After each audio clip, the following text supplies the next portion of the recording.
အားလုံးပဲမင်္ဂလာပါစတိုရီဘန်သိန်းတေး channel မှာကြိုဆိုလိုက်ပါတယ်ယနေ့တင်ဆက်ပေးမယ့်အကြောင်းအရာကတော့ပင်မီငွေတော်ဘုန်းကြီးကျောင်းအကြောင်းပဲဖြစ်ပါတယ်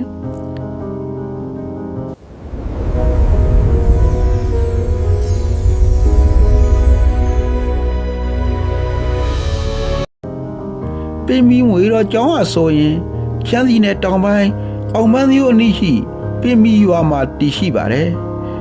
ဒီကျောင်းဟာဆိုရင်ဒေသတွင်း၌ထင်ရှားပြီးရှေးဟောင်းဖျားများနဲ့တမိုင်းဝင်ပစ္စည်းများကို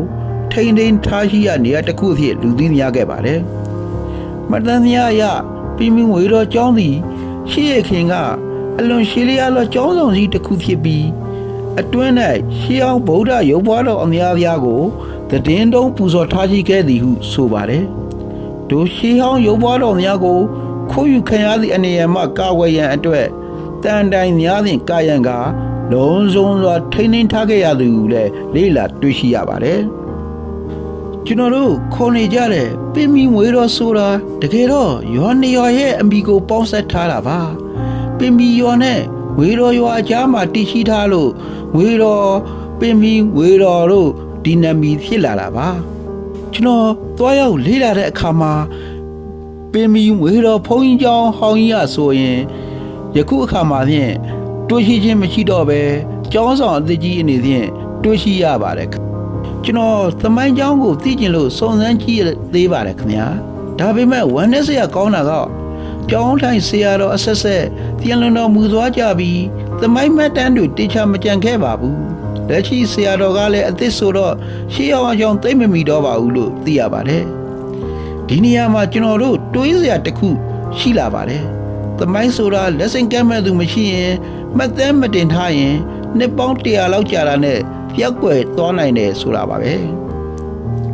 ဒါကြောင့်ရှေးအောင်လေးရာတွေကိုဒီအတိုင်းထိန်းသိမ်းထားတာကကောင်းသလားခက်နဲ့အညီပြန်လဲသိပြင်လိုက်တာကကောင်းလားဆိုတာကိုမိတ်ဆွေတို့အနေနဲ့ကျွန်တော်ရဲ့ဗီဒီယိုရဲ့ comment မှာ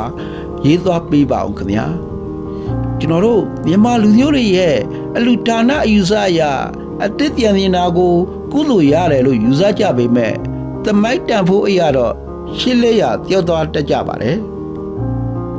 ကျွန်တော်အဲ့ဒီမှာနှစ်20လောက်နေတဲ့ဦးလေးကြီးတယောက်နဲ့စကားပြောခွင့်ရခဲ့ပါတယ်သူတော်မှဒီเจ้าရဲ့မူလသမိုင်းလောင်းကိုရေးရမသိတော့ပါဘူးပါဇက်ရာဇဝင်တွေအရာပဲ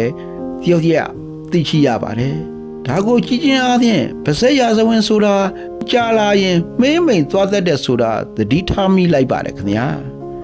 ဒါကြောင့်ကျွန်တော်တို့တွေယခုလိုဗရောတွေရိုက်မှတ်တမ်းတွေတင်နေတာကနောက်တစ်ချိန်မှာသမိုင်းအထောက်အထားတစ်ခုခုကြံခဲ့စေခြင်းလို့ပါ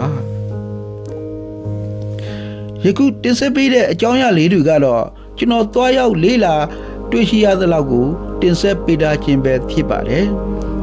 ကျွန်တော်ရဲ့ဒီဗီဒီယိုလေးကိုအဆုံးထိကြည့်ရှုပေးတဲ့အတွက်ကျေးဇူးအထူးတင်ပါတယ်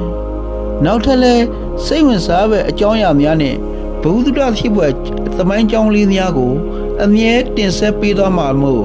channel လေးကိုlike and subscribe လေးပြုလုပ်ပေးပြီးစောင့်မျှော်ကြည့်ရှုပေးပါဦးခင်ဗျာ